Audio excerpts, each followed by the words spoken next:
Segretario generale Mario Sommariva, oggi Comitato di gestione delle autorità di sistema portuale del mare Adriatico orientale, un ordine del giorno che ha visto in primo luogo la questione legata all'infiltrazione mafiosa e al superamento di questo problema. Sì, proprio questa mattina il prefetto, la dottoressa Anna Paola Porzio, ha predisposto un provvedimento di commissariamento in base all'articolo 32 della legge antimafia. Sono stati insediati tre commissari che hanno fisicamente intorno alle 13 preso possesso dell'impianto di depositi costieri, quindi diciamo che è cessata la motivazione per cui noi avevamo avviato il procedimento di decadenza. Quindi con il commissariamento si apre una fase nuova, una fase in cui i commissari dovranno assicurare e garantire la continuità del funzionamento dell'impianto. Questo è estremamente importante, in primo luogo per la difesa, la tutela dell'occupazione sia dei lavoratori diretti, che sono 24, sia di tutto l'indotto, che è molto importante, sia la garanzia di un servizio come quello di rifornimento di carburante alle navi, che è essenziale per il porto. Quindi provvedimento tempestivo che ha evitato la decadenza della concessione. Un'altra delibera importante che riguarda l'occupazione, quella che è afferente a Varzila.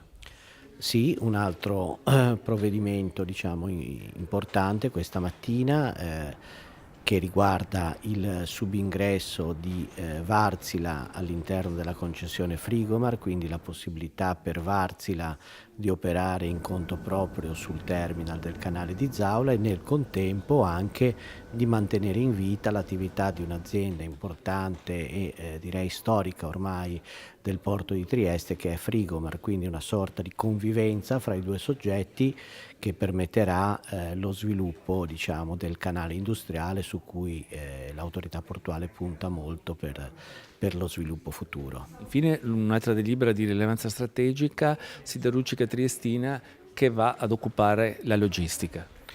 Sì, anche questi sono direi un comitato importante questa mattina.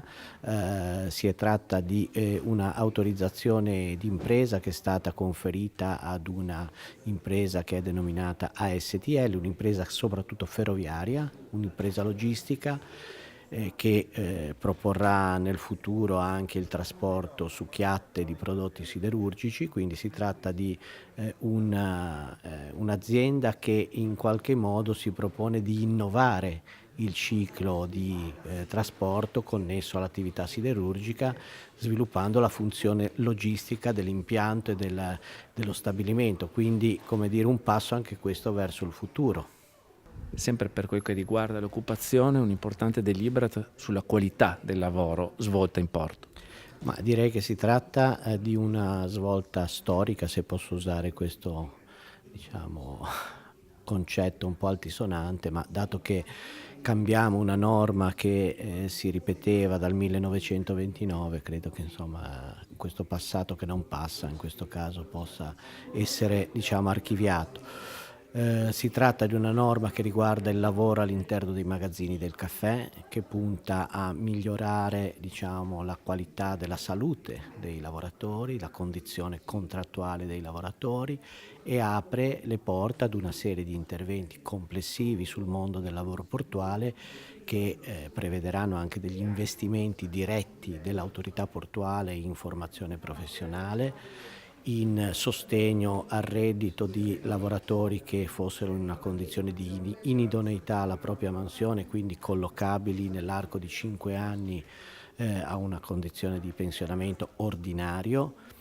E quindi ritengo una misura che è in linea con il processo di modernizzazione e di sviluppo del porto che seguiamo nel suo complesso, e va in questa direzione. Direi un provvedimento che, se non avessimo adottato, avremmo reso un servizio incompleto a questo progetto di sviluppo. Non potevamo lasciare in piedi una norma così desueta.